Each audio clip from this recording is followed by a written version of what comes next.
यह dictation 5 second के बाद शुरू होगी।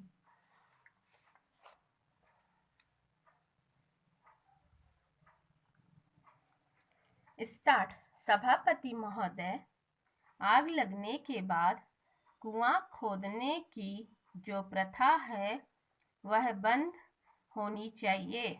मैं समझता हूँ कि पहले जो राजा थे वे सोचते थे कि दूसरे लोग प्रशिक्षण नहीं ले सकते हैं, लेकिन सवाल यह नहीं है, सवाल है देश में नया अनुशासन पैदा करने का तथा नई सेना खड़ी करके हमें प्रशिक्षण देना चाहिए।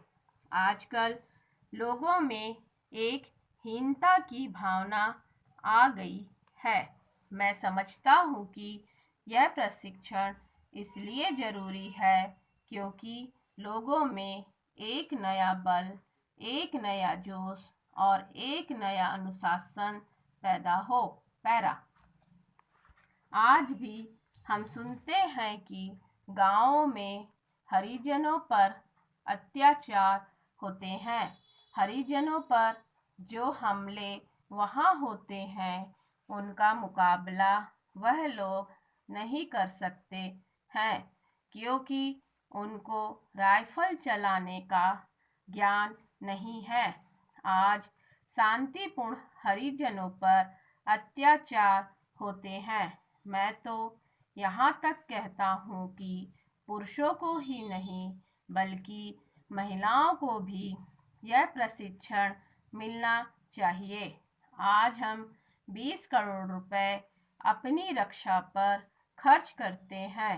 इसके बजाय अगर देश का बच्चा बच्चा जानदार आदमी बन जाए और राइफल का प्रशिक्षण लिए हुए हो तो मैं समझता हूँ कि इतना पैसा देश के विकास के काम में खर्च हो सकता है, लेकिन हमने कभी भी इस बात को नहीं सोचा।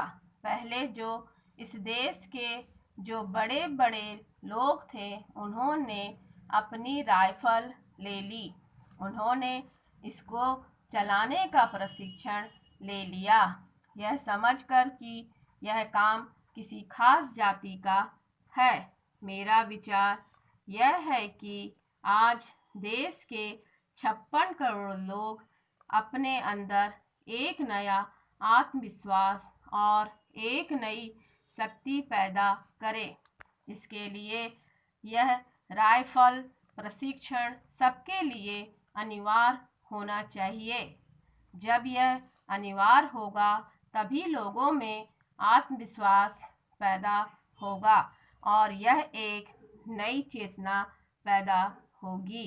इससे लोगों में आत्महीनता की भावना मिट जाएगी और वह समझेंगे कि देश की रक्षा करने की ताकत हम में भी है।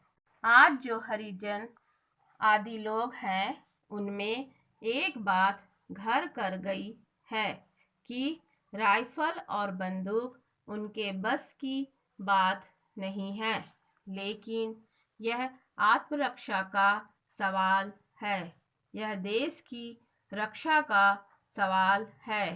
कमी में बच्चा पनपता है, कठिनाइयों में इंसान पैदा होता है।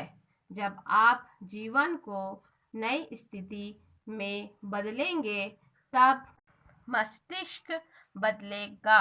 इसलिए मैं कहता हूँ कि देश के लोगों को यह प्रशिक्षण देना होगा। स्टॉप।